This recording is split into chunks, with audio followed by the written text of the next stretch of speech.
Merci beaucoup, messieurs les ministres, cher Gérald, cher Olivier. Tout d'abord, je crois que c'est d'abord avec beaucoup d'humilité et beaucoup de fierté, beaucoup d'honneur que je ressens la confiance que me font le Président et le Premier ministre en me confiant cette mission. Tu l'as dit, Gérald, immense.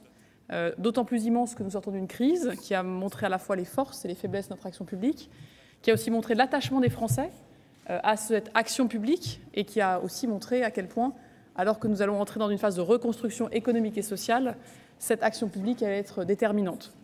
C'est un ministère qui m'est confié pour renforcer les services publics, pour en renforcer les résultats et pour soutenir ceux et celles qui le font vivre au quotidien.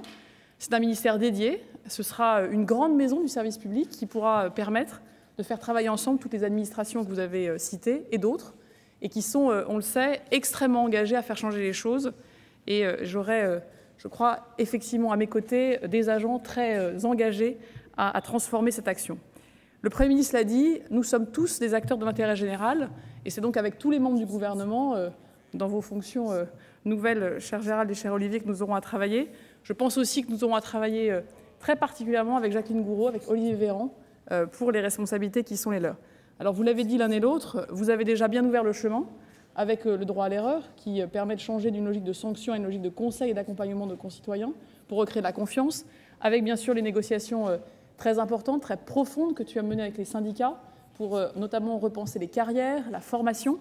Et nous devons aller plus loin. Nous devons aller plus loin pour transformer profondément l'action publique, pour la rendre plus proche, plus lisible, plus efficace, plus concrète, pour que les résultats de ce que nous décidons se voient dans la vie quotidienne des Français, pour que dans cette reconstruction que nous menons, nous puissions évaluer pas à pas la meilleure manière de faire descendre partout en France, concrètement, ce que le Président et le Premier ministre ont posé comme une priorité, ce que les Français attendent particulièrement et ce que nous avions pris comme engagement en 2017. Le numérique est au cœur de cette transformation, à la fois pour les agents et pour les citoyens qui attendent aussi un levier de transformation. Je pense également qu'il y a là un enjeu démocratique absolument essentiel. Comment ce que nous décidons, ce que nous votons, entre dans le quotidien des Français. Cette transformation n'est pas que celle de l'État, elle est forcément liée à celle des collectivités locales pour essayer de réfléchir à mettre l'action au niveau le plus pertinent. Et nous aurons, cher Gérald, évidemment des réflexions aussi à avoir sur l'État déconcentré et la meilleure manière d'être efficace. Alors pour réussir cette transformation, pour porter ces résultats, il y a bien sûr un deuxième défi essentiel et consubstantiel, donner des moyens, donner de la capacité d'initiative, donner du sens à ces serviteurs, à ces professionnels de l'intérêt général que sont les agents publics et les fonctionnaires. Ils ont, je crois, plus que jamais besoin de notre reconnaissance et de notre confiance. Ils ont été, ces 6 millions de personnes, quel que soit leur statut, au cœur de cette crise. Ils ont permis à l'État de tenir, qu'ils soient soignants, qu'ils soient enseignants, qu'ils soient policiers, militaires, agents des administrations centrales ou déconcentrés.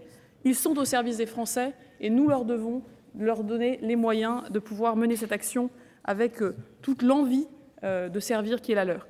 Je veux donc redonner un nouvel élan à l'action publique, leur donner une nouvelle confiance dans le service public et donner surtout l'envie de servir à ceux dont c'est la mission chaque jour.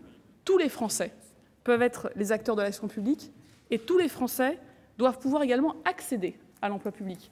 Tu l'as dit, Olivier, notre fonction publique doit révéler encore plus la diversité de ce qu'est notre pays. Elle doit pouvoir valoriser tous les talents, toutes les compétences et l'enjeu de la formation est particulièrement importante. Les agents publics doivent également être exemplaires et nous savons combien cette fonction publique, cette action publique a été au cœur du projet français. C'est elle qui a reconstruit la France quand elle avait été affaiblie au cours des dernières crises.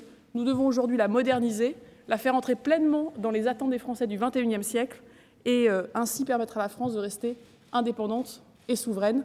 Merci de votre confiance et merci du travail que nous pourrons faire ensemble.